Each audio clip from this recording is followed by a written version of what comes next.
তুমি আমার কাছ থেকে আমার রুদ্রকে কেড়ে নিয়েছো, আমি তোমার কাছ থেকে তোমার বাচ্চাকে কেড়ে নিলাম। ওরি আপু এমন করবেন না, আমার বাচ্চাটাকে আমাকে ফিরিয়ে দিন না। দেখুন ও কিভাবে কাঁদছে। ওর এখন আমাকে, ওর মাকে প্রয়োজন। আমি ওকে কোনোদিন তোমার কাছে দিব না। ওর তোমার কোনো প্রয়োজন নেই, ওর জন্য আমি একাই যথেষ্ট। এই বাচ্চাটা শুধু আমার। আমার শত আকুতি মিনতি উনি শুনলেন না। আস্তে আস্তে উনি পিছিয়ে যাচ্ছেন, এক সময় অন্ধকারে হারিয়ে গেলেন। আমি চিৎকার করে ডাকলাম, কিন্তু ওরি আপু শুনল না, আমার বাচ্চাটাকে নিয়ে চলে গেল। এই রিয়া, কি হয়েছে? তুমি এমন করছো কেন? রুদ্রের ডাক শুনে আমি তাড়াতাড়ি উঠে বসলাম। হুট করে আমার মনে পড়লো বাচ্চার কথা। রুদ্র, আমার বাচ্চা কোথায়? আমার বাচ্চাকে এনে দিন। আমার বাচ্চাকে নিয়ে ওরি আপু চলে যাচ্ছে, আপনি ওরি আপুকে আটকান। আচমকা রুদ্র আমাকে জড়িয়ে ধরেন, আমাকে শক্ত করে নিজের বুকের সাথে চেপে ধরে বলেন, কেন পাগলামো করছো? আমাদের বাচ্চা আর নেই, প্লিজ শান্ত হও। তুমি এমন করলে আমি কিভাবে থাকবো? একজনকে হারিয়েছি, তুমি এমন করলে আমি কিভাবে বাঁচবো? রুদ্রের অন্য কথাগুলো কর্ণপাত না হলেও একজনকে হারিয়েছি কথাটা মস্তিষ্কে তীরের মতো বিঁধল। একজনকে হারিয়েছি, উনি ওরি আপুকে হারিয়ে ফেলেছেন সেটার কথা বোঝাতে চাইছেন। আমার সাথে উনি ওরি আপুর তুলনা করছেন। আমার বিদ্বেষী মন এটা মানতে পারল না। আমি ভয়ঙ্কর একটা কাজ করে বসলাম। ধাক্কা দিয়ে রুদ্রকে আমি নিচের থেকে দূরে সরিয়ে দিলাম। পাশেই ফল কাটার চাকু ছিল, চাকুটা নিয়ে ডান হাতের শিরা বরাবর টান দিলাম। আর একটা টান দেওয়ার আগেই রুদ্র আমার হাত থেকে চাকুটা কেড়ে নিলেন। আমাকে জড়িয়ে ধরে নার্সদের ডাকতে শুরু করলেন। আমি নিস্তেজ গলায় বললাম, যার জীবনে আমার মূল্য নেই তার জীবনে আমি থাকতে চাই না। আপনার জীবনেও আমার মূল্য আর সবার মতোই। আমি থাকবো না আপনার কাছে। আমি আপনার ধরাছোঁয়ার বাইরে চলে যাব। আমি আমার সন্তানের কাছে চলে যাব। এক সময় আমার শরীর অবশ হয়ে এলো। নিস্তেজ হয়ে ওনার বুকে ঢলে পড়লাম। কেটে গেছে 1 মাস 30টা দিন। সবকিছুই আগের মতো স্বাভাবিক নিয়মে চললেও স্বাভাবিক হতে পারিনি আমি। শারীরিকভাবে সুস্থ হলেও মানসিকভাবে পুরোপুরি সুস্থ এখনো হয়ে উঠিনি। তাই 1 মাসে বহুবার সুইসাইড করার চেষ্টা করেছি, একবারও রুদ্রের জন্য সফল হতে পারিনি। আমাকে অনেক ডক্টর দেখিয়েছেন, এখন আগের মতো সুইসাইডের চেষ্টা না করলেও স্বাভাবিক হতে পারিনি। ঠিকমতো কলেজে যাওয়া হয় না, সারাদিন নিজেকে রুমবন্দি করে রাখি, কারোর সাথেই কথা বলি না। রুদ্র কিছু জিজ্ঞেস করলে হু হ্যাঁ ছাড়া আর কোনো উত্তর দেই না। আমার চিন্তায় চিন্তায় আম্মু অসুস্থ হয়ে পড়েছে। রুদ্র আমার সাথে কথা বলতে চায়, খুব করে চায়, কিন্তু আমি কাউকে এখন সহ্য করতে পারি না। ঠিক করে খেতে পারি না, ঘুমাতে পারি না। খেতে খেতে মনে হয় কেউ বলছে, আম্মু তুমি আমাকে না খাইয়ে নিজে খেয়ে ফেলছো। ঘুমোতে গেলে মনে হয় কেউ বলছে, আম্মু তুমি আমাকে ঘুম পাড়িয়ে দিবে না। রেলিংয়ে মাথা ঠেকিয়ে ব্যালকনিতে বসেছিলাম, কাঁধে কারো ছোঁয়া পেয়ে পিছনে তাকালাম। রুদ্র আমার সামনে এসে বসলেন, আমার হাত দুটো নিজের হাতের মুঠোয় চেপে ধরলেন। আমি চোখ তুলে ওনার দিকে তাকালাম। আজ 1 মাস পর আমি ওনাকে খেয়াল করলাম, গভীরভাবে পর্যবেক্ষণ করলাম। আগের মতো চেহারায় লাবণ্যতা নেই, চোখের নিচে কালি পড়ে গেছে, চোখ মুখ শুকিয়ে গেছে। উনি আগের থেকে অনেকটা শুকিয়ে গেছেন। ওনাকে এমন অগোছালো আমি আগে দেখিনি। তুমি কেন এমন করছো রিয়া? আমার সাথে একটাবার কথা বলো না। আজ 1 মাস হয়ে গেল তুমি আমার সাথে কথা বলো না। তুমি বুঝো না, তোমার কথা না শুনলে আমার কষ্ট হয়, বুকের ভিতর ভয়ঙ্কর ব্যথা হয়। জানো আমি সুস্থ হয়েও অসুস্থ। তুমি নামক অসুখে আমি অসুস্থ।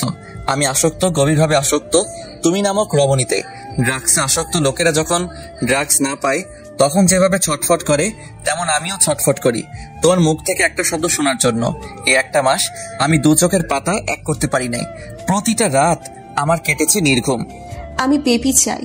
এটা সম্ভব না। আমি তোমার লাইফ নিয়ে তিল পরিমাণ রিস্কও নিতে পারবো না। এখন বেবি নিলে তোমার লাইফ রিস্ক আছে।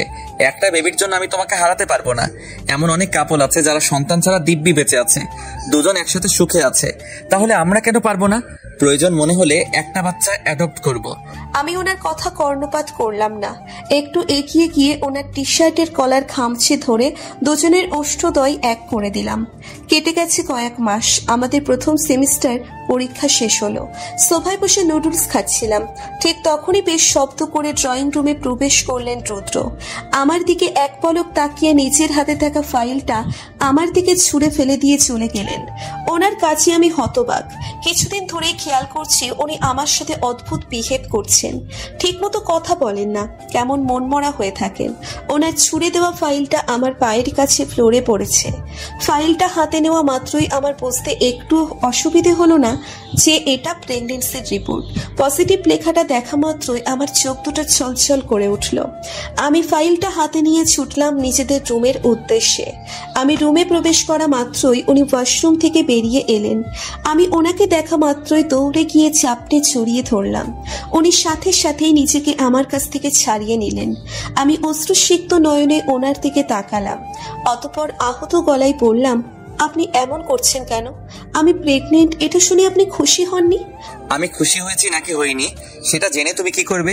তুমি তো ভীষণ খুশি হয়েছো, তাহলে নিজের খুশি নিয়েই থাকো। আপনি এভাবে কথা বলছেন কেন? আমার কথা শুনতে খারাপ লাগছে তোমার? আমাকে মেরে ফেলো তাহলে, আর তোমাকে আমার কথা শুনতে হবে না। এভাবে তিলে তিলে মারার থেকে একেবারেই মেরে ফেলো না। আমি এত টেনশন আর নিতে পারছি না। 10টা মাস এই টেনশন আমার মাথা থেকে নামবে না। 10 মাস টেনশন করতে হবে না। এর আগে আমি স্ট্রোক করে তোমাকে বাঁধন মুক্ত করে দিয়ে যাব। আমি মরলেই বা তোমার কি? তোমার তো বাচ্চা লাগবে, সেটা তো পেয়ে গেছো। আমার কি নিজের বাচ্চার জন্য কষ্ট হয় না? নাকি তোমার আমাকে অনুভূতিহীন মানুষ মনে হয়? ওই বাচ্চাটা তো আমারও ছিল, ওকে নিয়ে স্বপ্নের ঘর তো আমিও বেঁধেছিলাম। আমি কি বাচ্চা চাই না? খুব করে চাই, কিন্তু তোমার বিনিময় না। আমার জীবনে ফার্স্ট প্রায়োরিটি তুমি। তুই কেন বুঝিস না? আমার সবকিছু ছাড়া চললেও তোকে ছাড়া চলবে না। আমার বাঁচতে হলে তোকে প্রয়োজন। তোর বাচ্চা চাই না? আমাকে মেরে তারপর তুই বাচ্চা নিয়ে সুখে থাকিস। উনি কথাগুলো চিৎকার করে বললেন। আমি ভয়ে থরথর করে কাঁপছি। উনি আমাকে ধাক্কা দিয়ে সরিয়ে চলে গেলেন। আমি নির্বিকার চেয়ে আছি ওনার যাওয়ার দিকে। ওনার করা তুই সম্বোধনে আমি স্তব্ধ হয়ে গেছি। উনি যতই রেগে থাকেন না কেন, কখনো আমার সাথে তুই তোকারি করেননি। আমি উদাস হয়ে কলেজের ক্যান্টিনে বসে আছি। ত্রয়ী আমার হাতের ওপর আলতো করে হাত রাখে। এখন মন খারাপ করে কি হবে? রুদ্র স্যারের এমন বিহেভ করা কি স্বাভাবিক নয়? তুই তো জানিস উনি তোকে কতটা ভালোবাসেন। এই কলেজের প্রত্যেকটা স্টুডেন্ট জানে রুদ্র স্যার কতটা কঠোর ব্যক্তিত্ব সম্পন্ন মানুষ। ওনার প্রতিটা কলিগ জানে উনি কতটা শক্ত মনের মানুষ। এই প্রত্যেকটা মানুষ রুদ্র স্যারকে দেখেছে তোর জন্য ছটফট করতে, তোর জন্য কাঁদতে, তোকে স্বাভাবিক করার জন্য দিন রাত পরিশ্রম করেছেন। এরপরও তুই ভালো বিহেভ স্যারের কাছ থেকে কি করে আশা করিস? তুই বিয়ে কবে করছিস? কথা ঘুরাচ্ছিস? না, জানতে চাইছি। আমার জন্যই তো ওই দিন তোর বিয়েটা হতে গিয়েও হলো না। আমার তো নিজেকে দোষী মনে হয় আমার জন্যই তোদের অ্যাক্সিডেন্টটা হলো, আমার জন্যই তোর বাচ্চাটা আর নেই। এটা আমার ভাগ্যে লেখা ছিল, এতে কারো হাত নেই। আমি সবকিছু আল্লাহর উপর ছেড়ে দিয়েছি। কেটে গেছে একটা সপ্তাহ। এই এক সপ্তাহ রুদ্র আমার সাথে একটা কথাও বলেননি, কিন্তু আমার খেয়াল রাখার কথা উনি মোটেও ভোলেননি।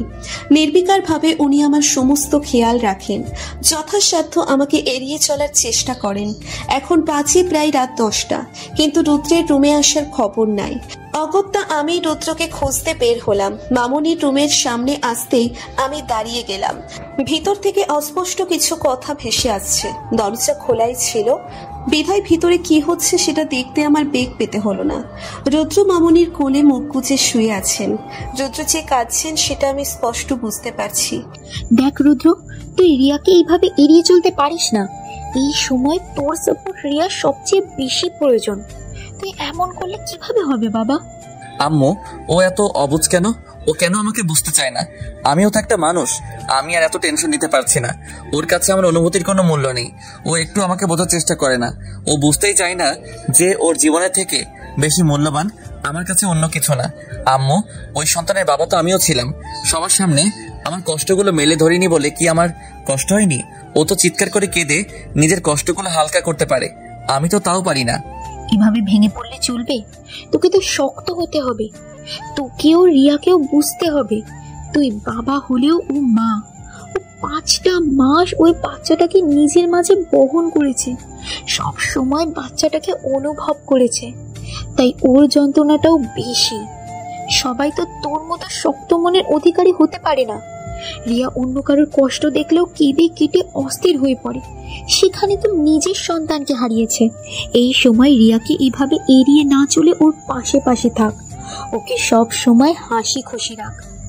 আল্লাহ যা ভাগ্যে লিখে দিয়েছেন তা তো তুই খণ্ডাতে পারবি না। আল্লাহর উপর ভরসা রাখ, আল্লাহ যা করেন ভালোর জন্যই করেন। রুদ্র এখন আমার সাথে স্বাভাবিক আচরণ করেন। আমি ওনার কোলে মাথা রেখে শুয়ে আছি। উনি আমার মাথায় হাত বুলিয়ে দিচ্ছেন। কপালে পড়ে থাকা বেবি হেয়ারগুলো সন্তর্পণে সরিয়ে দিয়ে গভীর চুমু এঁকে দিলেন কপালে। আমি কোল থেকে মাথা সরিয়ে উঠে বসলাম। প্লিজ আজকে না ঘুমাই। একটুও ঘুমাচ্ছে না। একদিন না ঘুমালে কিছু হবে না। একদম না, আমি কোনো অনিয়ম বরদাস্ত করব না। আমি তোমাকে যে চার্ট দিয়েছি তা ফলো করেই চলবে, একদিনও তার ব্যতিক্রম করবে না। Please please. উনি কিছু একটা ভাবলেন, তারপর বললেন, আচ্ছা যাও, ঘুমাতে হবে না। তুমি এই প্লেটের সবগুলো ফ্রুটস এখনই খাবে। না আমি খাবো না, আমি ঘুমাবো।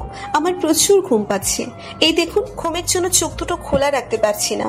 একবার ডিসিশন চেঞ্জ করেছি, আমার ডিসিশন আর চেঞ্জ হবে না। আমি তোমার আর কোনো বাহানা শুনবো না। নাও ফিনিশ ইট। আমি কাছু মাছু মুখ করে খেতে শুরু করলাম। রৌদ্রের এক দূর সম্পর্কের আত্মীয় বাড়িতে আসছেন। মহিলাটাকে একদম গ্রামের কুচুটে মহিলাদের মতো লাগে, যাদের নিজের সংসারের থেকে অন্যের সংসারে নজর বেশি। মহিলাটিকে দেখা মাত্রই আমি সালাম দিলাম, কিন্তু এতে এই কুচুটে মহিলার মন ভরল না। আজকাল মেয়েরা গুরুজনদের সম্মান করতেই জানে না। আমি ওর চাচি শাশুড়ি কোথায় আমাকে পায়ে হাত দিয়ে সালাম করবে তা না, মুখে মুখে সালাম দিচ্ছে। আপনি তো মনে হয় খুব আদব কায়দা জানেন। আমি আল্লাহ ছাড়া আর কারোর সামনে মাথা নত করব না। তাতে আপনি আমাকে বেয়াদব ভাবেন বা অন্য কিছু ভাবেন, তাতে আমার কিছু আসে যায় না। উনি একটু থতমত খেয়ে গেলেন। ভাবেননি হয়তো আমি এভাবে উত্তর দিব। তোমার তো সাহস কম না, আমার মুখে মুখে তর্ক করছো। আমাকে যদি অবলা নারী ভেবে থাকেন তাহলে ভুল ভাবছেন। আপনি আমাকে যা তা বলে অপমান করবেন আর আমি মুখ বুজে সহ্য করে নিব আপনার এই সহজ সরল বৌমার মতো, তাহলে ভুল ভাবছেন। আমার সাথে লাগতে আসবেন না প্লিজ রুদ্র। আমি আর খাবো না। এটুকুই শেষ করতেই হবে, আমি আর কোনো কথা শুনবো না। রুদ্রকে আমাকে খাবার খাওয়ার জন্য জোর করছে। ঠিক তখনই আগমন ঘটে কুচুটে মহিলার। এসেই মুখ বেঁকিয়ে বলে, বউ নিয়ে এত আদিক্ষেতা করার কি আছে? রুদ্র কাট কাট গলায় জবাব দেয়, বউ নিয়ে আদিক্ষেতা করবো না তো অন্য মেয়েদের নিয়ে আদিক্ষেতা করবো? রুদ্রের কথায় মহিলাটি চুপসে গেল, কিন্তু দমে গেল না। মামুনিকে উদ্দেশ্য করে বলল, তোমার ছেলে তো বউ পাগল হয়ে গেছে, বউয়ের কথা উঠছে বসছে। কোন দিন না জানি তোমাকে বউয়ের কথা শুনে বাসা থেকে ঘাড় ধাক্কা দিয়ে বের করে দেয়। রুদ্র কিছু বলতে যাবে তার আগেই মামুনি বলে, আমি রুদ্রকে যতটা না ভরসা করি তার থেকেও বেশি রিয়াকে ভরসা করি। রিয়া আমার ছেলের বউ না, আমার মেয়ে। ওকে আমি ছোটবেলা থেকে কোলে পিঠে করে মানুষ করেছি। ও আমাকে ঘাড় ধাক্কা দিয়ে বাসা থেকে বার করা তো দূরে থাক, আমাকে আঘাত করার কথাও কল্পনা করতে পারে না। আমার ছেলে সুপুরুষ, কোনো কাপুরুষ না যে নিজের স্ত্রীকে ভালোবাসলেই কেউ বউ পাগল হয়ে যায় না। কেটে গেছে 7 মাস। আমি আগের থেকে অনেকটা মোটা হয়ে গেছি। এই 7 মাসে আমি বেশ কয়েকবারই অসুস্থ হয়ে পড়েছি। আমার থেকেও বেশি রুদ্র অসুস্থ হয়ে পড়েছেন। মাঝে মাঝে মনে হয় আমি না উনিই প্রেগনেন্ট। আগের থেকে অনেকটা শুকিয়ে গেছেন, চোখের নিচে কালি পড়ে গেছে। আগের থেকেই উনি আমার খেয়াল একটু বেশি রাখতেন, কিন্তু এখন অতিরিক্ত খেয়াল রাখেন। আমি শব্দটাও করলে উনি অস্থির হয়ে পড়েন। ওনার এসব পাগলামো দেখে মাঝে মাঝে হাসি পাই, আবার মাঝে মাঝে খারাপ লাগে। আমি আগের মতো হাঁটা চলা করতে পারি না, পা বেশ ফুলে গেছে। আমি বারবার দরজার দিকে তাকাচ্ছি, রুদ্র আসছে কিনা তা দেখছি, কিন্তু রুদ্রের তো আসার কোনো নামই নেই। আজকে রুদ্রের সাথে নিভ্রও আসবে। নিভ্র রুনা আপু আর ইলান ভাইয়ার ছেলে, বয়স প্রায় 4 বছর, কিন্তু এতটুকু ছেলের যা রাগ, প্রচন্ড গম্ভীর টাইপের, অন্য বাচ্চাদের থেকে একদম আলাদা। ইলান ভাইয়া যেমন ওনার ছেলে, একদম ওনার বিপরীত। মামনি বলে রুদ্রও ছোটবেলায় এমন ছিলেন। নিভ্র একদম রুদ্রের কার্বন কপি, কিন্তু নিভ্র অন্যদের সাথে এত না মিশলেও আমাকে ছাড়া তার চলে না। প্রতিদিন একবার তাকে আমাদের বাসায় নিয়ে আসতেই হবে। রুদ্রকে একা আসতে দেখে আমি চোখ ছোট ছোট করে ওনার দিকে তাকালাম। কি ব্যাপার, আপনি একা কেন? নিভ্র কোথায়? ইলান নিয়ে আসবে নিভ্রকে, তুমি চুপচাপ এখানে বসে থাকো, আমি আসছি। আরে আরে কই যান আপনারা? একটা লাইক দিয়ে যান, এত কিপটামি করেন কেন? একটা লাইকই তো দিবেন, প্লিজ প্লিজ প্লিজ একটা লাইক দিয়ে যান।